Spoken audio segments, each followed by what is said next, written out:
Hello everyone, welcome to UC Academy. I am Kishore Pawar, your physics teacher and you are watching me at Unhale's Career Academy, जहां पर physics basic से लेकर advance तक के सारे doubts clear होते हैं। जी हां बच्चों हम डिस्कस कर रहे हैं 10th SSC physics exam paper 25-26 को और आज के इस वीडियो में हम डिस्कस करने वाले हैं सेक्शन बी का क्वेश्चन नंबर 5। बच्चों प्रीवियस वीडियोस आपने जरूर देखे होंगे और इन प्रीवियस वीडियोस में मैंने क्वेश्चन नंबर 4 सेक्शन बी का क्वेश्चन नंबर 4 ऑलरेडी डिस्कस किया है, इसका वीडियो भी अपलोड हुआ है। हम इस वीडियो में क्वेश्चन नंबर 5 को डिस्कस करेंगे। Let's continue the question number 5। Question number 5 जो देखो ये आसान ही है लेकिन थोड़ा सा लॉजिकल क्वेश्चन हम इसे कहेंगे। An object place in front of a convex lens forms image same size on a screen.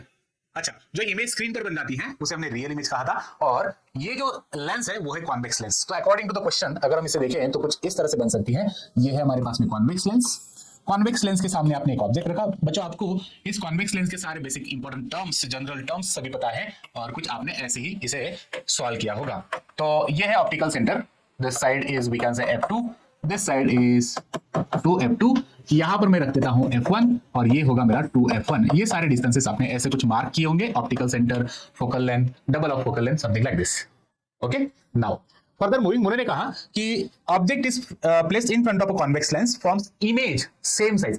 Condition याद करो बेटा, ऐसी कौन सी कंडीशन होती है कॉन्वेक्स लेंस में कि जब इमेज रियल बने और वो सेम साइज ऑफ ऑब्जेक्ट बने। तो ऑफकोर्स आपने सही कहा।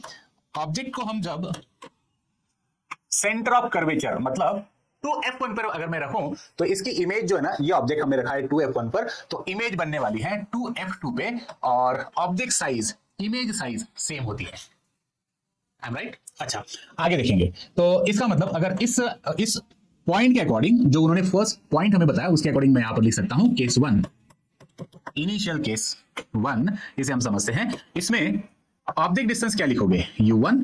U1 कितना है? U1 हम लिखेंगे यहां पर दैट इज 2F1, इतना ऑप्टिकल सेंटर से लेकर 2F1 तक, ये इतना हो गया। इमेज डिस्टेंस जो बना वो इमेज डिस्टेंस मतलब हम इसे लिखेंगे V1। इमेज डिस्टेंस कितना बन रहा है? इमेज डिस्टेंस, ऑब्जेक्ट डिस्टेंस को हम नेगेटिव लिखेंगे, इमेज डिस्टेंस बन रहा है पॉजिटिव और पॉजिटिव कितना बना? ये 2F2 पर इमेज बन रही है 2F2 पर। मतलब ये 2F2 एक्जैक्टली कहां से लेकर? ऑप्टिकल सेंटर से लेकर 2F2 पर और इमेज डिस्टेंस जो है वो ऑप्टिकल सेंटर से लेकर 2F1 पर। तो आप इसे ऐसे भी लिख सकते हो, that is double of focal length minus, और इसे मैं double of focal length plus लिख सकता हूं like this one. Object distance कितना है? 2F। नेगेटिव क्यों? क्योंकि as per the sign convention हमें ऑब्जेक्ट डिस्टेंस नेगेटिव लेना होता है, तो ये मैंने -2F लिख दिया। V1 ये इमेज डिस्टेंस है, V मतलब इमेज डिस्टेंस। इमेज कहां पर बनी है? राइट साइड पे बनी, ऑप्टिकल सेंटर के राइट साइड पे बनी। राइट साइड की इमेज जो होती है, ये इमेज डिस्टेंस जो होता है वो हमने पॉजिटिव लेना है, तो मैंने पॉजिटिव ले लिया, positive 2F like this one. ये केस 1 बन गई। आगे क्वेश्चन को पढ़ते हैं। Moving the object 12 centimetre closer to the lens result in the formation of real image which is 3 times the size of the object. Calculate the focal length of the lens. क्या कहा उन्होंने? अगर इस object को हम lens की तरफ move करते हैं, शिफ्ट करते हैं, कितना? 12 सेंटीमीटर। 12 सेंटीमीटर अगर मैं इसे लेंस की तरफ लेके चलूं तो इमेज बन जाती है मैग्नीफाइड। कितनी मैग्नीफाइड? 3 टाइम्स मैग्नीफाइड बन जाती है as per this given question. Case 2 को लिखते हैं। What is given in case 2? Case 2 में उन्होंने दिया हमें ऑब्जेक्ट डिस्टेंस U2 लिख देता हूं मैं। तो U2 कितना लिखो बच्चों? देखो ध्यान से देखो। फर्स्ट केस में ऑब्जेक्ट डिस्टेंस कितना है? -2F। ये -2F हमारा पहला ऑब्जेक्ट डिस्टेंस था। अभी उन्होंने क्या कहा? इस ऑब्जेक्ट को क्लोज करना है, लेंस की तरफ लेके चलो, कितना? 12 सेंटीमीटर। तो मतलब हमारा अभी का नेक्स्ट जो ऑब्जेक्ट डिस्टेंस बन रहा है, ये ऑब्जेक्ट डिस्टेंस कितना होगा? -2F + 2। गेटिंग? अच्छा, इमेज कहां पर बनी? V2 पर। ये इमेज डिस्टेंस जो है, ये इमेज डिस्टेंस अभी मुझे नहीं पता, इसे कैलकुलेट करना होगा। तो ये V2 image distance, it's question mark for all of us, ये नहीं पता। Object distance as per the given condition हमने लिख दिया -2F + 12 सेंटीमीटर इतना, और V2 इमेज डिस्टेंस, अभी इमेज कहां पर बनी वो हमें फाइंड आउट करना है। इस केस में केस 1 की अगर हम बात करें, देखो object size, image size same है बच्चों, तो यहां पर मैग्निफिकेशन कितना लिखा होगा आपने? मैग्निफिकेशन 1 लिख दिया। अच्छा, ये रियल इमेज है, ऑफ कोर्स रियल इमेज है, तो रियल इमेज का मैग्निफिकेशन भी नेगेटिव होता है, तो मैंने नेगेटिव लिख दिया। अभी केस 2 में मैग्निफिकेशन मुझे बताइए। As per the given condition, question की हम बात करें तो मैग्निफिकेशन कितना होगा? उन्होंने कहा कि भाई जब आप ऑब्जेक्ट को लेंस की तरफ 12 सेंटीमीटर अगर लेके चलते हो तो इमेज जो बनती है ना वो 3 टाइम्स मैग्नीफाइड बनी, तो मतलब मैग्निफिकेशन बन गया है 3 टाइम्स। सो मैग्निफिकेशन इज 3 -3 में लिख देता हूं। ओके, सो मैग्निफिकेशन बन गया हमारा -3 इतना। तो ये केस 2 है। तो फिर फाइंड फोकल लेंथ, तो फिर फोकल लेंथ कितनी बन जाती है? फोकल लेंथ को सॉल्व करना है। V नहीं पता, मैग्निफिकेशन पता है, तो क्या आप मैग्निफिकेशन से यहां पर V2 को सॉल्व कर सकते हो? क्या देखो, very good, we know that. So as per this magnification formula, मैं नेक्स्ट पेज पे चलता हूं। We know that the magnification is equals to image distance upon object distance. Magnification is -3, V2 हमें नहीं पता, ऑब्जेक्ट डिस्टेंस हमें पता है, लेकिन अभी फिलहाल हम यहां पर इस वैल्यू को सब्स्टिट्यूट नहीं करेंगे और लिख देंगे कि भाई V2 मतलब इमेज डिस्टेंस कितना हो जाएगा -3U2। इतना हमारा इमेज डिस्टेंस मिल गया हमें। इसी को हम रेफरेंस में लेकर आगे चलेंगे। तो V2 हमें मिल गया है, V2 is equals to -3U2। अभी इसमें वैल्यूज को सब्स्टिट्यूट करते हैं। तो V2 is equals to -3U2 की वैल्यू हमें पता है। U2 कितना है बेटा हमारा, हमने U2 को फाइंड आउट किया था -2f + 12। मल्टीप्लाई कर देंगे, माइनस माइनस कैंसिल हो जाएगा, प्लस हो जाएगा। सो 6f माइनस प्लस माइनस मिलेगा हमें, और ये 36। So V2 is equals to 6f - 36। इतनी V2 की वैल्यू मिली। चलो अभी फोकल लेंथ अगर हम फाइंड आउट करते हैं, देखो हमारे पास V2 है, U2 की भी वैल्यू हमें मिली है -2f + 12। इतना U2 है, V2 है 6f - 36। तो अभी इन वैल्यूज को अगर हम फोकल लेंथ के फॉर्मूलेज में अंदर सब्स्टिट्यूट करते हैं तो हमें फोकल लेंथ मिल जाएगी। Let's continue the focal length. तो फोकल लेंथ का फॉर्मूला याद करिए। फोकल लेंथ का फॉर्मूला पे लिखा होगा 1/f is equals to 1/V2 - 1/U2। ये हमारा फोकल लेंथ का फॉर्मूला हो गया। चलिए इसमें सब्स्टिट्यूट कर देते हैं वैल्यूज को, जो कि V2 की वैल्यू है हमारे पास यहाँ पे। आई होप हमें स्पेस इनफ नहीं है, तो मैं न्यू पेज पे ही चलता हूँ। ये वैल्यूज को याद करो, 6f - 36 और U2 है -2f + 12। नेक्स्ट पेज पे मैं आ गया। यहाँ पर मैंने फॉर्मूला फिर से लिखा 1/f is equal to 1/V2 - 1/U2। Now ये लेंस फॉर्मूला है और लेंस फॉर्मूले के अंदर हम लिख देंगे V2 की वैल्यू जो है, सॉरी V2 की वैल्यू है 6f - 36, 6f - 36 माइनस 1/U2 की वैल्यू है -2f + 12। अच्छा, अभी इसको हम थोड़ा सा सॉल्व कर लेंगे। 1/f तो एज इट इज रहा भाई, ये 1/6f - 36 भी एज इट इज रहा, माइनस माइनस अगर मैं कर दूं कैंसिल तो ये हो जाएगा प्लस, आगे एज इट इज 1/2f + 12। क्या होगा अभी हम क्या करेंगे ना, पर्टिकुलरली यहाँ पे मुझे 6f - 36 है और ये 2f + 12 है। तो हाँ, जब मैं प्लस करूंगा बच्चों, यहाँ पर एक पॉइंट रहेगा मेरा, जब मैं इसे प्लस कर देता हूं ना तो इसका ये साइन भी चेंज हो जाएगा, दैट इज 2f - 12 ये मिलने वाला है। Done, like this one. So अभी मुझे अगर सपोज मान लीजिए कि यहाँ पर एलसीएम को हमें कॉमन कर लेना है, या फिर मैं कहूँ इसे डिनोमिनेटर अगर मुझे सेम कर देना है, तो डिनोमिनेटर सेम करने के लिए क्या मैं 3 से मल्टीप्लाई करके, देखो 3 से मल्टीप्लाई करता हूँ यहाँ पर 2f को और -12 को। सो 3 to 6, 6f मिलेगा, माइनस 12 3 36, -36 मिल जाएगा। तो ऊपर भी मुझे 3 से मल्टीप्लाई करना पड़ेगा, 3 + 1 हो जाएगा 4। तो ये मुझे यहाँ पर मिल रहा है। डिनोमिनेटर मैंने कॉमन किया, डिनोमिनेटर कॉमन करने से मुझे मिलेगा 4/3 2f - 12। अच्छा, 1/f इज इक्वल टू, अभी इसे सॉल्व कर लेते हैं। इसे मैं क्रॉस मल्टीप्लिकेशन यहाँ पे करूंगा, तो क्रॉस मल्टीप्लिकेशन करने से मुझे मिल जाएगा 4f इज इक्वल टू 3। इसे भी सॉल्व कर लेते हैं, 6f - 36। नाउ अगर मैं 4f को राइट साइड में शिफ्ट करूं, -36 को लेफ्ट साइड में शिफ्ट करूं, तो यहाँ पर मुझे मिलने वाला है कुछ साइन चेंज होके ये उधर जाएगा, तो मुझे मिल जाएगा -4f, और ये -36 इधर आ गया तो ये मुझे मिलेगा +36।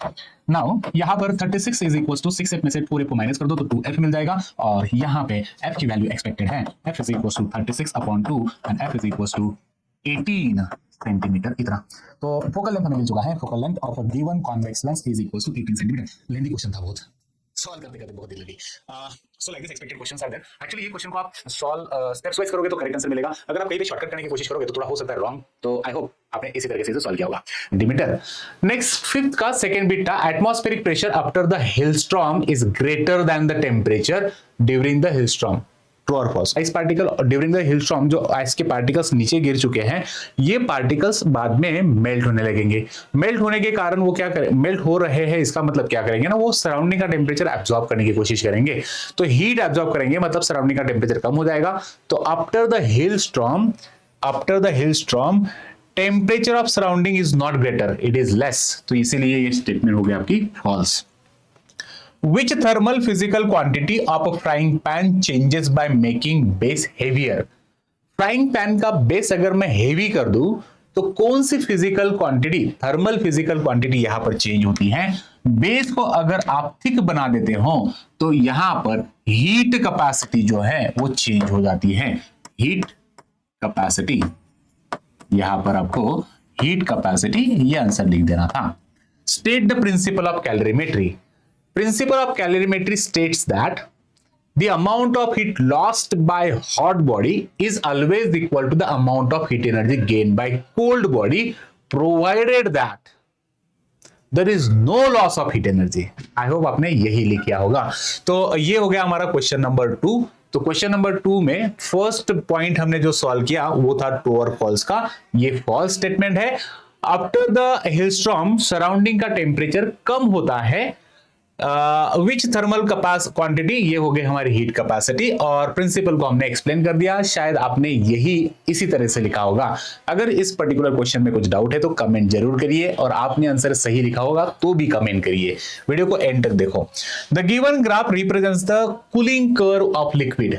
एक लिक्विड है जो कूल हो रहा है, PQRS, इस तरह से यहां पर कुछ हमें पॉइंट्स दे दिए। चलते हैं डिस्कस करते हैं as per the question what is exactly state the freezing temperature of the liquid. बच्चा स्टेट चेंज होना, फ्रीजिंग टेम्परेचर कहा है मतलब स्टेट चेंज हो रहा है। सो P से लेकर Q तक ये लिक्विड स्टेट में है, Q से R तक ये कांस्टेंट रहा, कांस्टेंट मतलब चेंज इन स्टेट। तो यहां पर स्टेट चेंज हो रही है, लिक्विड से ये सॉलिड बन रहा है। तो फ्रीजिंग टेम्परेचर, कौन से टेम्परेचर पे ये फ्रीज होने लगा? Q पॉइंट पे। तो Q से लेकर R तक ये फ्रीज हो रहा है, तो temperature is 20। State the freezing temperature of the liquid, it is 20 degree Celsius. ये 20 डिग्री सेल्सियस पे ये फ्रीज हो रहा है। Then name the phase change happening at this region QR। QR में कौन सा चेंज हो रहा है?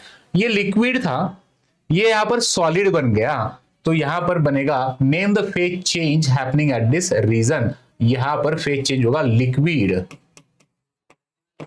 टू सॉलिड, ये फेज में चेंज मिल रहा है। इन विच स्टेट सॉलिड और liquid does the above substance liberate heat at faster rate? Liquid या सॉलिड मतलब PQ या RS, इन दो स्टेट्स में आपको चेक करना है। PQ ये लिक्विड स्टेट है, RS ये सॉलिड स्टेट है। PQ और RS इन दोनों में से कहां पर आपको ड्रास्टिक चेंज मिल रहा है हीट एनर्जी लिबरेशन का? तो अगर हम समझे तो इन पर्टिकुलर सेकेंड में मतलब R से लेकर S तक की अगर बात करते हैं तो 5 सेकेंड्स टाइमिंग है यहाँ पर, 30 से लेकर 35 तक, ये 5 सेकेंड में हीट एनर्जी ज्यादा लिबरेट की गई है। वेराज अगर हम बात कर लेते हैं P से लेकर Q तक, यहाँ पर कम amount of heat energy liberate हुई, लेकिन हीट को लिबरेट करने के लिए ज्यादा समय लगा। यहाँ पर कम समय में मैक्सिमम हीट एनर्जी लिबरेट हो रही है। So what we can say during solid करते रहिए। वीडियो को लाइक करिए, कमेंट करिए और चैनल को सब्सक्राइब करिए। Thank you very much for watching this video. Take care you all, bye.